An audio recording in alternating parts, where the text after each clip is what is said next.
Nous allons commencer. Bonjour à tous.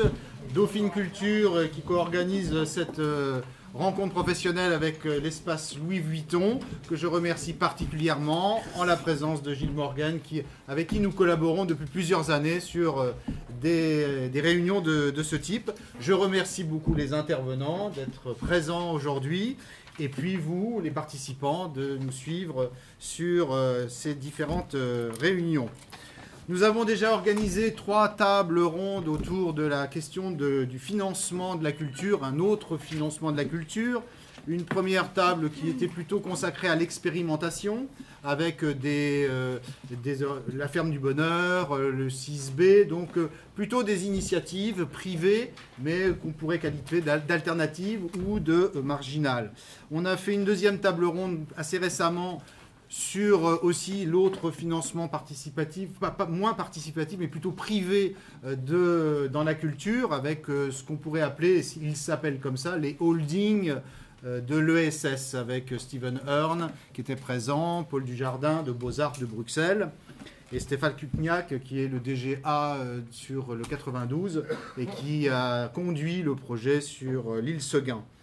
Et puis, donc, il nous a semblé important de refaire un point, un bilan d'étape. C'est pas terminé. La question de l'ESS va bien sûr continuer à se développer, mais de faire un point d'étape. Pourquoi ? Parce que il y a eu récemment la loi sur l'ESS et quelque part le politique s'est emparé de cette question-là. Et ça, je pense que c'est à un moment donné, c'est un tournant quand même dans l'évolution de l'ESS dans l'histoire du financement de la culture. On aura 1h10, donc un peu moins, 1 heure de discussion avec nos 3 invités, avec 20 minutes pour la salle. On essaie quand même de conserver toujours ce temps-là pour les questions et réponses. Et donc un débat en 3 parties. Je vais poser un peu le cadre de l'ESS. Une première partie sur le tiers secteur avec Alban. Une deuxième partie sur le politique qui s'en empare avec Fanelli. Ensuite, une deuxième partie sur l'exemple et l'illustration avec le dialogue avec les collectivités, avec Alexis sur les Pays de Loire. Et une troisième partie qui sera peut-être un petit peu plus écourtée, parce que je pense qu'on va largement développer sur les 2 premières, sur un peu les limites de l'ESS, les forces, les faiblesses et les risques aussi de dérive dans un mouvement qui s'installe et qui prend de plus en plus de place dans l'économie et dans l'économie de la culture aussi. Donc je vais présenter très rapidement les invités, malgré leur long CV, mais je vais les présenter, comme ça ils n'auront pas à le faire, on pourra rentrer tout de suite dans le débat. Donc je vais commencer. Alors on est adhérent de HF, en Ile-de-France, et donc la parité n'est pas respectée là aujourd'hui, mais en fait elle l'était respectée au départ, puisque Patricia Koller de l'UFISC devait être présente, mais un empêchement, mais largement représenté par Alban. Mais voilà, au départ nous avions quand même le souci de la parité. Je vous rassure, je ne voudrais pas avoir de questions à la fin là-dessus. Donc, je vais commencer par Fanelli Carré-Comte, qui est donc députée de la 15e circonscription de Paris depuis juin 2012. Vous êtes diplômé de l'Institut politique de Bordeaux, master aménagement de l'École nationale des ponts et chaussées, Institut français d'urbanisme. Vous avez travaillé beaucoup dans le secteur associatif, du logement des jeunes et enfin dans le domaine de l'économie sociale et solidaire. Et vous êtes notamment membre de la Commission des affaires sociales de l'Assemblée nationale et vice-président du groupe d'études économie sociale et solidaire. Et vous êtes plutôt du côté des frondeuses, au Parti socialiste, dans la majorité. Les frondeuses qui font partie, évidemment, des frondeurs dont on entend parler à la télé, mais on entend pas parler des frondeuses. Alban Cogrel, alors longue carrière, DUT, carrière sociale, option animation sociale et socio-culturelle, formation universitaire et professionnelle en sciences humaines et sociales, un diplôme d'ingénieur spécialisé en ingénierie du développement territorial, une maîtrise de géographie, mention aménagement. Plusieurs expériences dans le secteur du développement territorial. Un parcours qui a amené Alban dans l'animation d'accompagnement, la structuration et le développement d'une grappe d'entreprises, un cluster, les articulteurs à Redon, au pays de Redon, sur la Bretagne pendant 3 ans, 4 ans. Et avant d'intégrer l'UFISC, l'Union fédérale d'intervention des structures culturelles sur Paris. Et puis Alexis Durand-Janson, notre poète,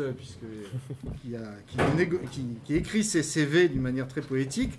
Donc après un BTSA, donc brevet de technicien supérieur agricole, hein, d'aménagement paysager, licence architecture du paysage, licence pro gestion et management de chantier d'aménagement de l'espace, construction management, master responsable système de management intégré environnemental design, et Master 2 Pro, management de la qualité des projets, mention bien avec les félicitations du jury. C'était marqué dessus. Alors j'aime bien cette phrase, je l'ai gardée. Hein. Tu es un chercheur en dynamique collaborative et intelligence collective, détecteur, révélateur et facilitateur d'émergence, connecteur de talents et d'idées dans les territoires. Il faut respirer juste à la fin de la phrase. J'aime bien la phrase. Elle est poétique, mais en y regardant à plusieurs fois, c'est pas anecdotique. C'est que réellement, on est en train de construire les métiers de demain et que les métiers de demain se définissent aussi avec quelque part une nouvelle grammaire. En ce moment, vous êtes associé chef de projet Primateral, c'est l'agence, responsable de développement Le Carré Bouge, coordinateur national des projets Via Paysage, une association réseau. Donc maintenant trésorier, vous êtes un petit peu trésorier, mais président de l'Institut de Design Territorial, coordinateur de Révolution Sensible, et depuis cette année vous enseignez au CNAM. Et vous êtes basé à Nantes, Pays de Loire, et vous intervenez régulièrement avec votre agence qui n'est pas basée, mais qui circule, qui est mobile, sur l'ensemble de la région des Pays de Loire. Et votre présence est intéressante parce que vous dialoguez avec les collectivités depuis plusieurs années, les Pays de Loire étant assez innovants en question de ESS, en tout cas ont de l'avance par rapport à d'autres régions. Voilà, ça c'est fait. Maintenant, l'ESS, eh bien, qu'est-ce que c'est que l'ESS? Peut-être un très très bref rappel. L'ESS, économie sociale et solidaire, représente des milliers d'entreprises très diverses dans leur réalité qui partagent des caractéristiques essentielles. Un projet économique au service de l'utilité sociale, une mise en œuvre éthique, une gouvernance démocratique et une dynamique de développement fondée sur un ancrage territorial très important et une mobilisation citoyenne. Ces entreprises ouvrent des voies nouvelles, elles cherchent à produire, à consommer et décider autrement. De l'action sociale aux activités financières et d'assurance, les entreprises de l'ESS exercent le plus souvent dans le secteur tertiaire. Alors, selon les sources de l'atelier, Centre de ressources régionales en ESS, 10% de l'emploi français, 2,3 millions de personnes salariées, 53 milliards d'euros de rémunération brute, 215 000 établissements employeurs et plus de 100 000 emplois créés chaque année. Et je crois que la croissance de l'ESS se calcule à 2 chiffres dans l'économie sociale et solidaire, ce qui n'est pas exactement le cas dans les autres secteurs, évidemment. Donc c'est important de le rappeler. Les structures de l'ESS sont variées, elles respectent donc plusieurs grands principes de base, une finalité d'intérêt général et collectif, une gouvernance démocratique, une personne, une voix, une libre adhésion, toute personne peut rentrer dans le cadre de l'ESS et en sortir, il n'y a pas, voilà, on peut le faire de manière volontaire, une lucrativité limitée, plus des 2/3 des chiffres d'affaires de l'ESF doivent être réinvestis au projet et non pas distribués aux actionnaires, et un ancrage territorial et une mobilisation citoyenne, ce qui est vraiment à l'ordre du jour avec la décentralisation et avec la nouvelle répartition des nouvelles définitions des collectivités territoriales. C'est ce qu'on appelle donc régulièrement le tiers secteur. Un secteur qui désigne ici le premier qui étant le privé, le deuxième qui était le secteur public ou parapublic, et donc ce troisième secteur. Et ça me permet de rentrer tout de suite dans le sujet, de passer la parole à Alban sur c'est quoi le tiers secteur, comment ça se définit. Vous, à l'UFISC, comment vous en parlez? Parlez fort, merci, je crois, pour Richard. Alors moi je vais vous présenter, c'est vrai que je vais vous présenter une union qui s'appelle l'UFISC, donc, qui s'est largement inscrit dans cette question de la place du champ artistique et culturel de l'économie solidaire. Donc je vais revenir rapidement sur un bref historique, mais pour comprendre un peu le mécanisme, on va dire, de 10 ans voire 15 ans de travail collectif pour pouvoir affirmer justement un espace socio-économique spécifique, un tiers secteur artistique et culturel, et qu'est-ce qu'il représente. Et puis ensuite, vous soulignez un petit peu les enjeux qui nous paraissent extrêmement importants aujourd'hui de souligner et de porter collectivement dans le cadre de cette autre économie de l'art et de la culture.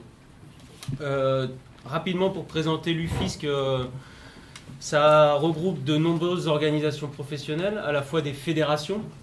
Donc on retrouve la Fédération nationale des arts de la rue, la Fédération nationale des salles de musique jazz et de musique actuelle, la Fédération des associations de musique et danse traditionnelle, le réseau Zone Franche, le syndicat des musiques actuelles, le SINAVI, le syndicat des arts vivants, le SCC, le syndicat du cirque et de la création. Donc c'est à peu près 15 organisations, c'est 15 organisations professionnelles en tout cas qui se revendiquent de ce tiers secteur artistique et culturel et qui militent pour une autre économie de l'art et de la culture. Alors comment est-ce que l'UFISC finalement s'est constitué? C'est né avant tout d'une mobilisation de nombreux représentants du spectacle vivant face à l'instruction du 15 septembre 1998 qui remettait en cause en fait la fiscalité des associations régies par la loi 1901. Et donc il y a un certain nombre de professionnels qui se sont réunis pour faire valoir la spécificité justement de leurs formes économiques, qui étaient des formes économiques plutôt du champ associatif, qui étaient à la fois inscrits non pas dans un principe de lucrativité, ni dans un principe de tout public, mais bien dans cet interstice entre une économie marchande, une économie de la redistribution et une économie de la réciprocité. Marchande dans le sens la billetterie, la redistribution dans le sens l'aide à l'emploi, les financements publics qui viennent abonder le rôle d'intérêt général qu'elle porte sur les territoires, et puis l'économie de la réciprocité dans le sens où toutes ces formes d'entreprendre sont des entreprendre collectifs, sous forme associative donc, et puis qui mobilisent un certain nombre de bénévoles qui s'engagent sur les territoires à faire vivre les festivals, à faire vivre les associations qui militent pour le vivre ensemble sur les territoires. Et donc de là s'est engagé un ensemble de travaux collectifs pour essayer de porter collectivement à la fois des sujets politiques et des sujets socio-économiques autour de la question de l'emploi, les nouvelles formes d'emploi dans le champ artistique et culturel, la question des modes de gestion et puis cette revendication d'une économie plurielle, que tu soulignais tout à l'heure, dans laquelle se situerait l'ensemble de ces très petites structures artistiques et culturelles. Alors on les retrouve sur les territoires en fait, l'ensemble de ces organisations. Souvent elles militent pour la création artistique, pour l'action culturelle ou pour l'accueil de groupes amateurs, la réalisation d'événements, de festivals ou les pratiques d'enseignement. Et donc c'est quand même une réalité aussi économique puisque c'est à peu près 35 000 aujourd'hui associations employeuses en France. C'est environ 169 000 salariés. Et puis c'est un chiffre d'affaires cumulé, ou un budget cumulé en tout cas de 8,3 milliards d'euros. Donc on voit bien qu'il y a, si on veut prendre en tout cas ce prisme du poids économique, on voit bien que c'est aussi une réalité sociale qui constitue la création de richesses sur les territoires. Et donc petit à petit, l'ensemble de ces organisations se sont mobilisées pour affirmer encore plus fort l'existence de ce tiers secteur artistique et culturel et a écrit, a coécrit et a signé, et l'ensemble des organisations dans lesquelles les gens sont impliqués au sein de l'UFISC ont signé ce manifeste qui est un manifeste pour une autre économie de l'art et de la culture que j'ai ramené ici, qui en fait décrit les spécificités de fonctionnement des pratiques des structures artistiques non lucratives en considérant les modes associatifs, les pratiques coopératives et puis le rôle central de l'humain, en tout cas des personnes qui sont impliquées dans ces entreprises. Globalement, pour aller plus loin en fait sur pourquoi l'UFISC aujourd'hui fait ce travail-là, c'est que à la fois à l'époque on était dans des temps, on va dire de transformation importante, où il y avait un besoin de répondre à un certain nombre d'enjeux la précarisation de l'emploi, on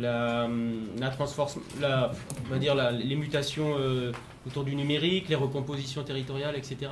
Et on va dire que l'ensemble de ces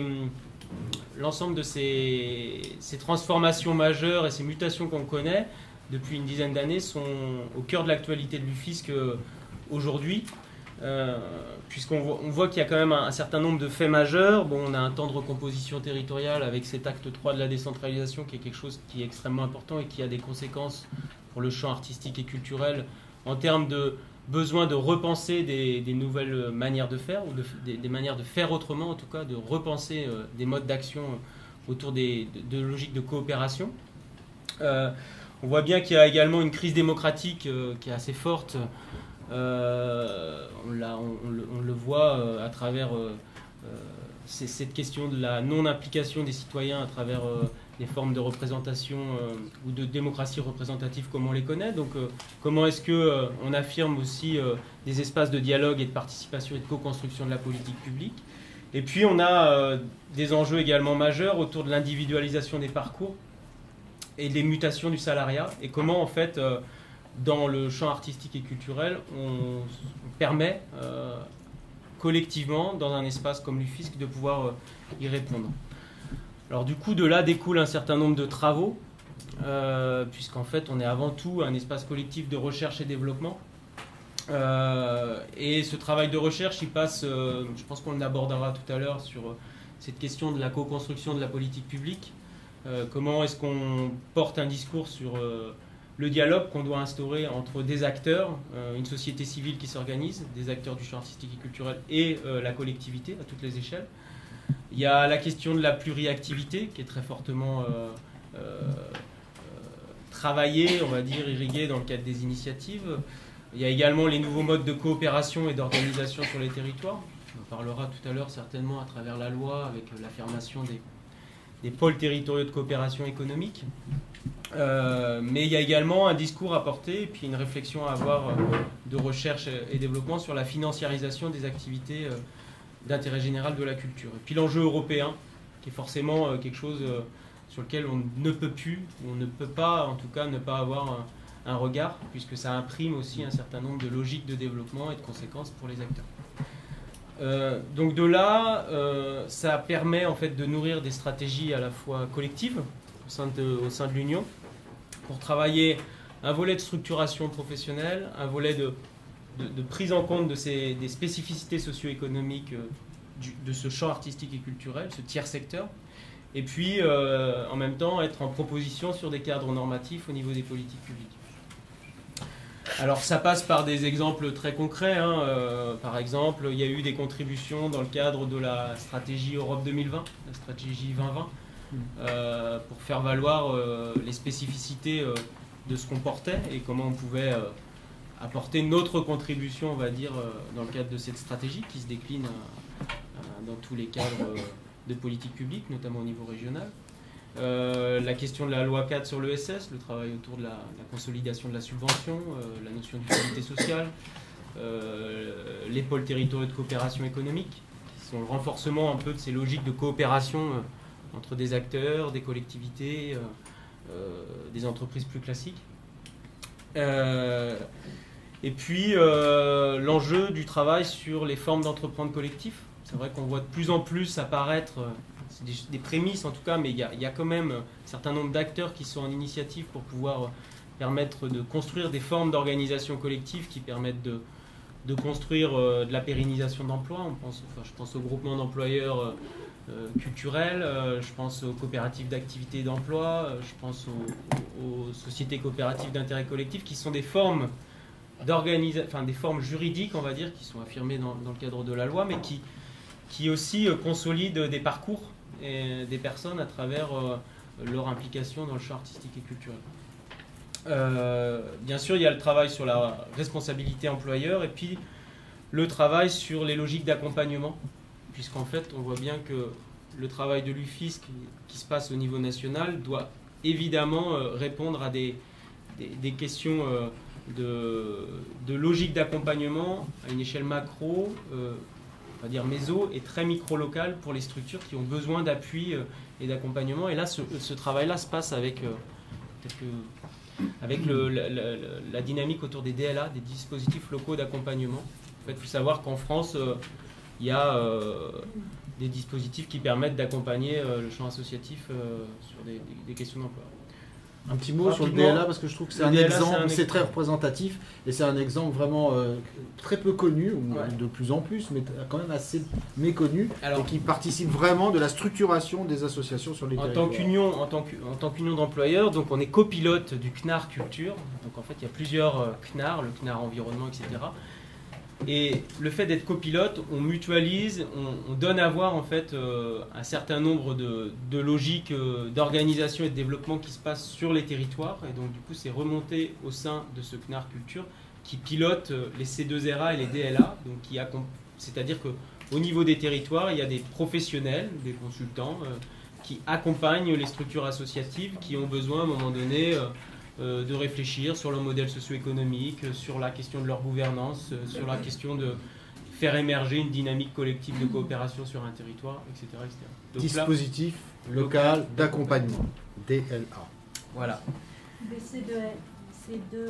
Les C2RA, c'est au niveau régional. Donc régional, ça se décline après. Voilà. Et ça veut dire C2RA, oula. On utilise tellement les... Non, je sais pas. Bon, bref. T'as encore un peu de... J'ai encore un petit peu. Voilà. Juste pour dire que voilà, on voit un peu ce que je voulais souligner aujourd'hui, c'est qu'on voit qu'il y a un cheminement de l'UFISC à travers à la fois un travail de recherche et développement, de travail avec des chercheurs, etc., pour permettre de progressivement de prendre conscience un peu de comment est-ce qu'on peut collectivement, avec ces organisations plutôt issues de la société civile, réinterroger l'économique. Qu'est-ce qu'aujourd'hui faire de l'économie dans le champ artistique et culturel, et réinterroger également le politique pour opposer la règle qui est souvent la règle qu'on nous omet de la concurrence à la question de la coopération. Donc ça, c'est vraiment quelque chose qui est extrêmement important et qui est largement irrigué dans le cadre du manifeste pour notre économie de l'art et de la culture. Donc, je voulais finir sur juste les enjeux qui nous paraissent importants aujourd'hui. Donc l'enjeu culturel, forcément, comment on prend en compte les transformations des pratiques et travailler à la responsabilité culturelle sur les territoires et affirmer la place de la culture comme un bien commun.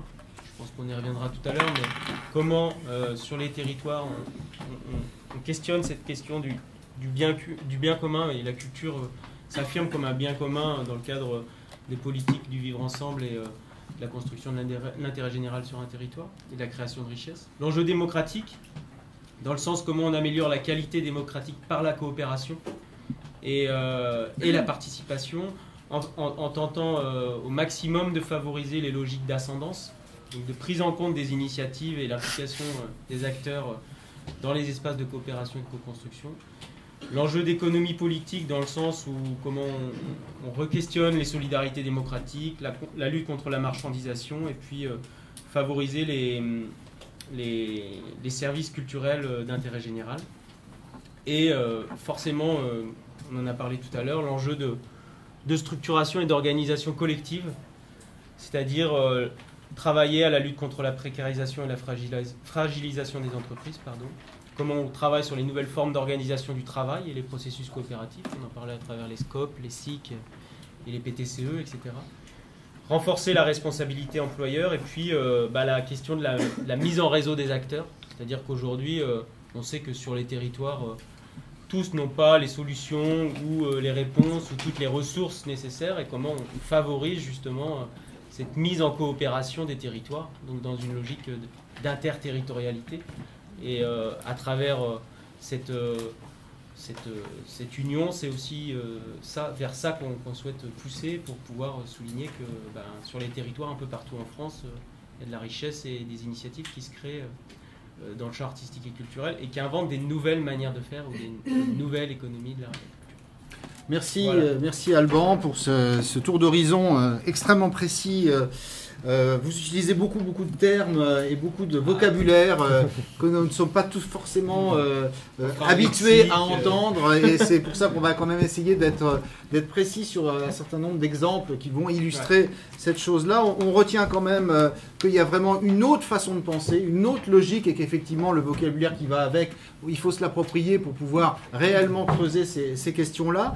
On note aussi, enfin je note beaucoup que l'UFISC est passé d'une posture défensive, puisque c'était pour s'opposer à cette question de la fiscalisation, à une dynamique de proposition, de projet, et maintenant on est même peut-être dans une autre phase, c'est pour ça que je passerai la parole à la parole politique, et puis je retiens la logique ascendante. On est quand même bien loin des années 45 où l'État, les ministères des Affaires culturelles donnaient la définition et déclinaient avec la décentralisation ce que doit être la culture dans les territoires, dans son aménagement. Là, vraiment, on est dans une position totalement inversée où c'est toujours à partir de la société civile, à partir des territoires, que les choses se reconstruisent et se refabriquent. Ce qui est peut-être effectivement la chose la plus difficile à entendre, en tout cas à appréhender dans un premier temps. Alors, comment ça se fait qu'à un moment donné, le politique s'est emparé de cette question-là pour aller conduire avec un ministère, qui n'est plus un ministère d'ailleurs maintenant, qui n'est plus qu'un secrétariat d'État, enfin plus que, il fait peut-être autant de travail, mais quand même il faut noter symboliquement que ce n'est plus un ministère. Comment ça se fait qu'à un moment donné, la social-démocratie au pouvoir, ou en tout cas s'empare de ce sujet-là, voilà. Est-ce que c'est faute d'idées par ailleurs? Est-ce que c'est justement cette forme ascendante qui lui a imposé le fait de s'intéresser à cette question, et vous qui êtes très sensible et qui avez beaucoup travaillé dans ce secteur-là, qu'est-ce que vous pouvez en dire de cette prise de conscience et prise d'action avec la loi? Alors d'abord bonjour à toutes et à tous, merci beaucoup pour l'invitation et pour toutes ces questions d'introduction très stimulantes. Je vais revenir sur la loi, je voulais faire deux petites précisions au préalable avant de rentrer spécifiquement sur la loi. D'abord vous dire que Monsieur Google m'avait dit que le C2RA voulait dire Centre Régional de Ressources et d'Animation. Pour la personne qui posait la question tout à l'heure, j'ai cherché entre-temps, donc je vous livre cette réponse. Donc c'est l'organisme qui au niveau régional coordonne en fait les DLA qui interviennent au niveau local, on pourra y revenir après. Et puis autre, plus sérieusement, précision que je souhaitais faire, il faut faire attention avec l'utilisation du terme de tiers secteur, parce qu'il peut générer un certain nombre de confusions sur ce qu'est l'économie sociale et solidaire dans sa définition. À savoir, parfois on dit il y a le privé, le public et le SS. Attention, l'économie sociale et solidaire, c'est de l'économie privée. On est dans le champ de l'initiative privée. Par contre, c'est du privé particulier, puisqu'on est dans le champ d'organisations d'entreprises qui se sont dotées d'un mode spécifique d'organisation, à la fois du point de vue de la démocratie interne, donc des pratiques, et à la fois du point de vue de la gestion, puisqu'on est dans le champ de la non-lucrativité ou de la lucrativité limitée. Donc je voulais préciser ça et dire également qu'il y a de l'économie sociale et solidaire beaucoup dans l'économie non marchande, mais il y a aussi de l'économie sociale et solidaire dans l'économie marchande. Je prends un exemple qui me vient comme ça. Dans l'industrie, vous êtes une coopérative de fibre optique, vous êtes pleinement dans le champ concurrentiel et dans l'économie de marché, mais parce que vous êtes une coopérative et donc vous n'avez pas d'actionnaire, vous avez une gouvernance, une personne, une voix, et vous réinvestissez les bénéfices au service du projet, vous faites de l'économie sociale et solidaire. Donc l'économie sociale et solidaire n'a pas vocation à être cantonnée à une économie du trait social ou de la réparation. Elle peut investir l'ensemble des champs de l'économie. Ce qui fonde sa définition, c'est un projet politique de faire de l'économie autrement, on y reviendra, mais c'est une organisation, un mode d'entreprendre spécifique. Donc c'est pour ça que je trouve que le terme de tiers secteur, moi je ne l'utilise pas personnellement, parce que voilà, il peut prêter à confusion, et puis il enferme aussi cette économie, alors qu'à mon sens, elle a vocation à essaimer partout, et voire à dominer, j'en sais rien, mais en tout cas à être aussi forte, je le souhaite, que l'économie qu'on appellerait classique, capitaliste, malheureusement dominante aujourd'hui. Voilà, donc ça c'était sur les précisions sémantiques. Ensuite, sur la question de la loi, donc effectivement, une loi sur l'économie sociale et solidaire a été définitivement votée et promulguée en juillet dernier, le 31 juillet 2014. Moi, j'étais l'une des députées rapporteurs de la loi, parce que vous savez que quand une loi est examinée au Parlement, plusieurs députés les suivent en particulier. Donc moi, j'étais l'une des rapporteurs. Donc loi qui a été d'abord portée par le ministre Benoît Hamon, et puis aujourd'hui par la secrétaire d'État, effectivement, Carole Delga. Pourquoi une loi ? D'abord, elle n'est pas venue de nulle part, cette loi-là, puisque la spécificité de la loi sur l'économie sociale et solidaire par rapport à beaucoup d'autres lois, c'est qu'en fait, et c'est lié à ce qu'est l'ESS, elle a été beaucoup préparée par les acteurs de l'économie sociale et solidaire, qui, avant 2012, avant l'élection présidentielle de 2012, travaillaient déjà depuis plusieurs années à définir ce que pourraient être les termes et le contenu d'une loi sur l'ESS. Donc tous les responsables des associations, des coopératives, des mutuelles, de tout ce champ-là se réunissaient régulièrement et travaillaient sur ce que pourrait être une loi parce qu'ils considéraient qu'il y avait besoin d'une loi pour permettre de donner un cadre juridique un peu plus précis à cette économie sociale et solidaire et surtout de lui permettre d'avoir des nouveaux leviers de développement. Donc c'est pour ça qu'on a voulu faire cette loi sur le développement. Et je tiens à dire par ailleurs que il faut noter que ce n'est pas que français, c'est-à-dire que ça s'inscrit dans un contexte européen et international. On a plusieurs pays qui, depuis 5-10 ans, et ça continue à se développer, mettent en œuvre des législations sur l'économie sociale et solidaire. Ça a été l'Espagne et le Portugal d'abord en Europe, la Belgique, en tout cas la Wallonie, le Québec, qui est pionnier en la matière, l'Amérique latine. Aujourd'hui, il se passe beaucoup de choses, il y a beaucoup de lois dans les pays d'Amérique latine. Donc on est dans un mouvement, et c'est important de le resituer, qui n'est pas que franco-français, qui est bien européen et international. Donc du coup, en 2012, au moment du changement de majorité, Benoît Hamon, qui était donc ministre, a repris le travail qui avait commencé à être mené par les acteurs, et donc après nombreuses consultations, a formé les principaux articles de la loi, donc définitivement promulgués. Je vais faire simple, je vous dis peut-être rapidement les principales dispositions de la loi, ce que ça doit changer, et puis peut-être dans un deuxième temps, aujourd'hui, les limites, ou en tout cas les points qui sont toujours en cours de questionnement. Voilà, merci. Donc, dans la loi, il y a 3 éléments principaux. D'abord, il y a des éléments très importants de définition, puisque, vous le savez peut-être, mais il y avait depuis longtemps dans l'économie sociale et solidaire un débat sur qui appartenait ou qui n'appartenait pas à l'économie sociale et solidaire, avec notamment un débat sur la question des statuts, puisque pendant longtemps on a considéré que ce qui fondait l'appartenance à l'ESS, c'était les statuts choisis, donc l'organisation de l'entreprise. Et donc pendant très longtemps, l'ESS, c'était les associations, les coopératives, les mutuelles et les fondations. Même s'il y a un débat sur les fondations, on ne va pas rentrer dans le détail. Bon, donc c'était défini par les statuts.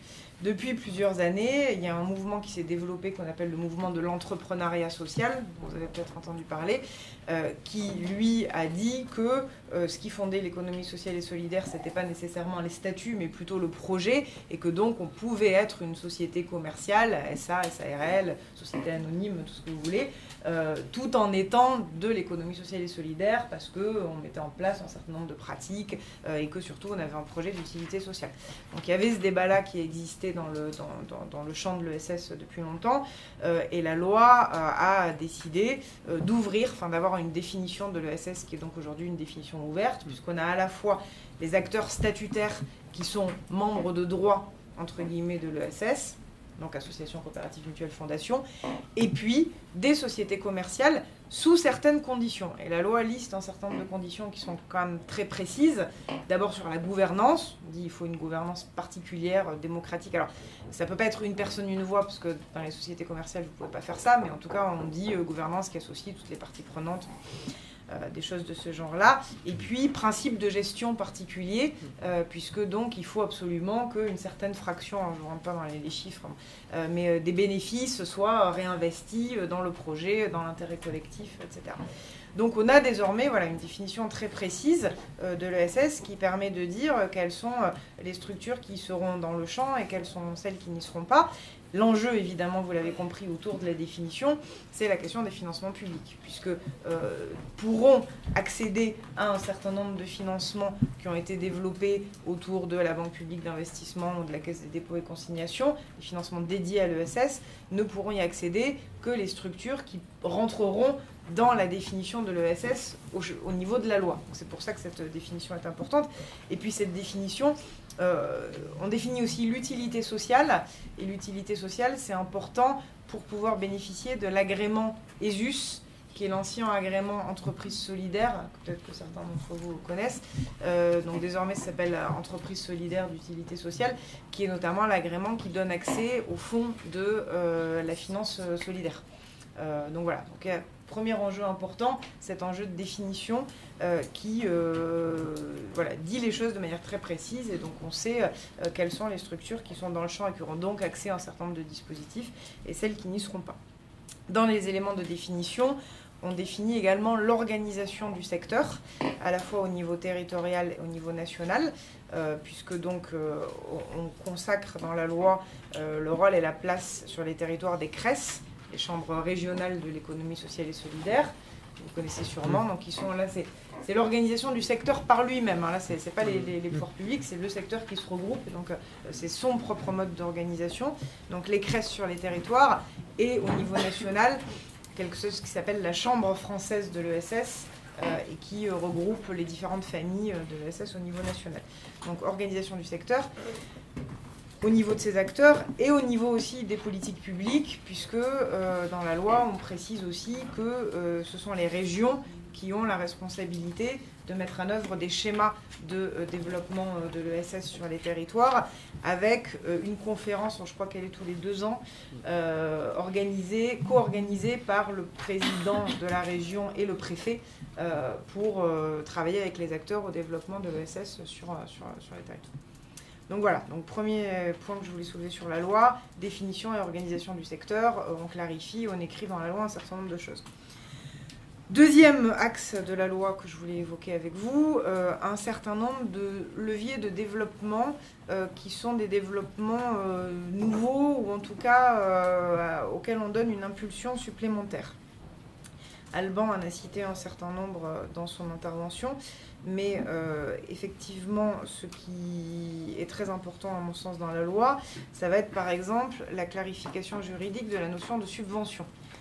Puisque on a un problème depuis plusieurs années qui est lié à une certaine confusion, à une difficulté autour de l'appréciation des règles européennes et des craintes de distorsion de concurrence, puisque un certain nombre de collectivités territoriales avaient été freinées sur le fait d'utiliser les subventions, préféraient passer par des logiques d'appel d'offres ou de marché, en se disant que finalement la subvention était peut-être quelque chose d'un peu risqué juridiquement. Alors il y avait une circulaire de 2010 qui disait quand même un certain nombre de choses sur la subvention, mais on était dans l'ordre de la circulaire, on n'était pas dans l'ordre de la loi.